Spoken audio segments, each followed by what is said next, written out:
దేవునికి మహిమ కలుగునుగాక. ఈరోజు దేవుని వాక్యాన్ని వింటున్న ప్రతి ఒక్కరికి ప్రభువు నామములో నా వందనములు తెలియజేస్తున్నాను. రండి, ఈరోజు దేవుని వాక్య ధ్యానము కొరకు పరిశుద్ధ గ్రంథముల నుండి దావీదు కీర్తన 16వ కీర్తన 1-2 వచనాలు చదువుతున్నాను. శ్రద్ధగా ఆలకించండి. దేవా, నీ చెరను జొచ్చి ఉన్నాను, నన్ను కాపాడుము. నీవే ప్రభుడవు, నీకంటే నాకు క్షేమాధారం ఏదియూ లేదని యెహోవాతో నేను మనవి చేయుదును. దేవుడు ఈ వాక్యమును మనందరి వినికిల్లో ఆశీర్వదించునుగాక. ప్రభునందు ప్రియులారా, దావీదు భక్తుడు చేస్తున్న ఒక ప్రత్యేకమైన ప్రార్థన. దేవా, నేను నీ శరణు జొచ్చి ఉన్నాను, నీవు నన్ను కాపాడుము. నీవు తప్ప నాకు ఇంకా వేరే క్షేమాధారము లేదు అంటున్నాడు. ప్రియులారా, నీవు తప్ప నాకు ఇంకా క్షేమాధారము లేదంటున్నాడు. నీవే ప్రభుడవయ్యా, నీవే దేవుడవయ్యా, నీవు తప్ప నాకు ఇంకా వేరే క్షేమాధారము లేదు. ఇక నీవు నన్ను కాపాడు, నీవు తప్ప నన్ను కాపాడేవారు ఎవరు లేరు అని అంటున్నాడు. ప్రియులారా, ఈ వాక్యాన్ని వింటున్నా నీవు దేవుని వేడుకునేటప్పుడు, దేవునికి ప్రార్థించేటప్పుడు, ప్రభువా, ఇంకా నీవు తప్ప నాకు ఇంకా వేరే ఆధారము లేదయ్యా, నీవు తప్ప నాకు క్షేమాధారము లేదు తండ్రి అని ఈనాడు దేవుణ్ణి వేడుకోవాలి. ఎందుకంటే ఆయనే మనని కాపాడువాడు, ఆయనే మనని రక్షించువాడు, ఆయనే మన క్షేమాధారం. ఈ లోకంలో మనం జీవిస్తున్నప్పుడు దేవునిపై ఆధారపడి, దేవుని మీద విశ్వాసంతో ప్రతి విషయంలో దేవుని వేడుకుంటూ ఆయన సహాయమును కోరుతూ ఈనాడు ఆ దేవుని బిడ్డలుగా మనం బ్రతకాలి. 121వ కీర్తనలో 4వ వచనంలో ఇశ్రాయేలును కాపాడువాడు కొనుకడు, నిద్రపోడు అని దేవుని వాక్యం సెలవిస్తూ ఉంది. దేవుని ప్రజలను దేవుడు కాపాడేవాడు. దేవుని ప్రజలు దేవుని వేడుకునేవారుగా ఉండాలి, ఆయన సహాయమును కోరేవాళ్ళుగా ఉండాలి. ప్రియులారా, నీకంటే నాకు క్షేమాధారం ఏది లేదయ్యా. పూర్తిగా దేవుని మీద ఆధారపడి దావీదు బ్రతికాడు. మరి నువ్వు ఎలా బ్రతుకుతున్నావు? ఈరోజు దేవుని వాక్యాన్ని వింటున్నా నీవు ప్రతి విషయంలో దేవుని మీద నువ్వు ఆధారపడుతున్నావా? నీకున్న సమస్య, నీకున్న బాధ ఏదైనా కావచ్చు, నువ్వు దేవుని మీద ఆధారపడు. 55వ కీర్తనలో 22వ వచనంలో నీ భారం యెహోవా మీద మోపుము, ఆయనే నిన్ను ఆదుకొనును. నీతిమంతులను ఎన్నడూ కదలనీయడని దేవుని వాక్యం సెలవిస్తుంది. దేవుని బిడ్డలారా, ప్రతి విషయంలో నువ్వు దేవుని మీద ఆధారపడు. దేవుని కంటే మనకి ఇంకా క్షేమాధారం ఏది లేదు. ప్రతి విషయంలో నువ్వు దేవుని మీద ఆధారపడు.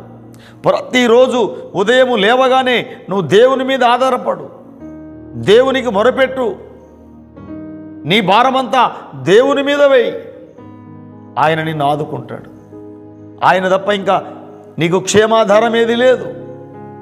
ప్రియులారా, చివరిగా దావీదు భక్తుడు అంటాడు 3వ కీర్తనలో 5వ వచనంలో, యెహోవా నాకు ఆధారం, నేను పడుకొని నిద్రపోయి మరలా మేలుకొందును అంటాడు. ప్రియులారా, ఇంకా వేరే దేవుడు తప్ప మనకి ఇంకా వేరే ఆధారం లేదు. ఎంత చక్కగా దావీదు అంటున్నాడు, యెహోవాయే నాకు ఆధారం, నేను పడుకుంటాను, నిద్రపోతాను, మరలా మేలుకుంటాను, నాకు ఇంకా వేరే ఆధారము లేదు.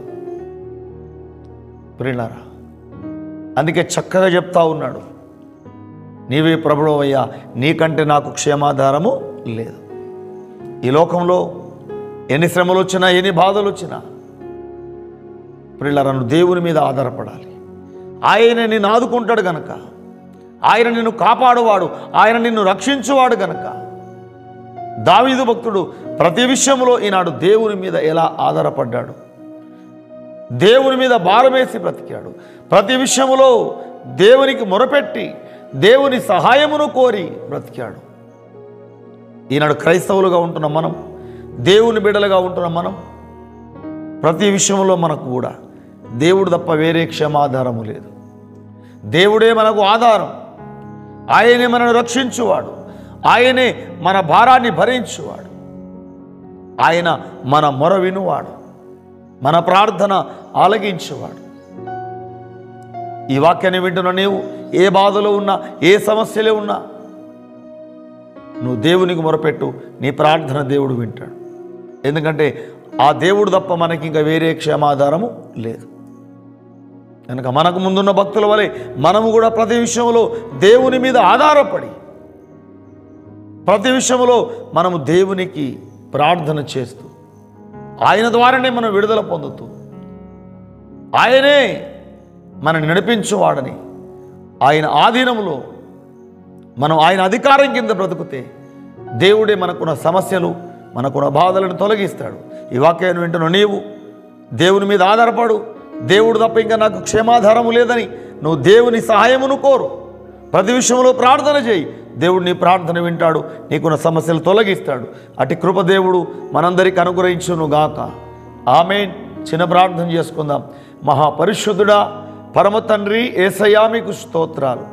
ఆనాడు దావీదు భక్తుడు, నాయన నీవు తప్ప నాకు ఇంకా క్షేమాధారము లేదని నన్ను కాపాడు ప్రభువా నేను వేడుకుంటున్నాడయ్యా. ఈనాడు మేము కూడా ఈ సత్యాన్ని గ్రహించి, దేవుడు తప్ప మాకు ఇంకా వేరే క్షేమాధారం ఏది లేదని, ప్రతి విషయంలో మేము నీ మీద ఆధారపడి మా భారమంతా నీ మీద వేసి, ఇశ్రాయేలును కాపాడవాడు కొనుకోడు నిద్రపోడని మేము ప్రతి విషయంలో నీ సహాయమును కోరుతున్నాయినా, నీవే మా ఆధారమని నాయన మేము నీ బిడ్డలుగా నీ యొక్క రెక్కల కింద మేము బ్రతుకున్నట్లుగా, నీ చిత్తములో నీ అధికారం కింద మేము బ్రతుకున్నట్లుగా మీరు కృప చూపమని, ఈ వాక్యాన్ని వింటున్న ప్రతి బిడ్డను దీవించమని, వారికి ఉన్న సమస్యలన్నీ మీరు తొలగించమని, ప్రతి విషయంలో ప్రభువా మీరే నీ బిడ్డలకు సహాయం చేయమని, ఈ వాక్యాన్ని వింటున్న ప్రతి ఒక్కరిని దీవించి యేసు నామములోనే ప్రార్థించి స్తుతించి వేడుకుంటున్నాము తండ్రి. ఆమేన్. Praise Lord. దేవుడు మిమ్మల్ని మీ కుటుంబాలను గొప్పగా ఆదుకొని దీవించునుగాక.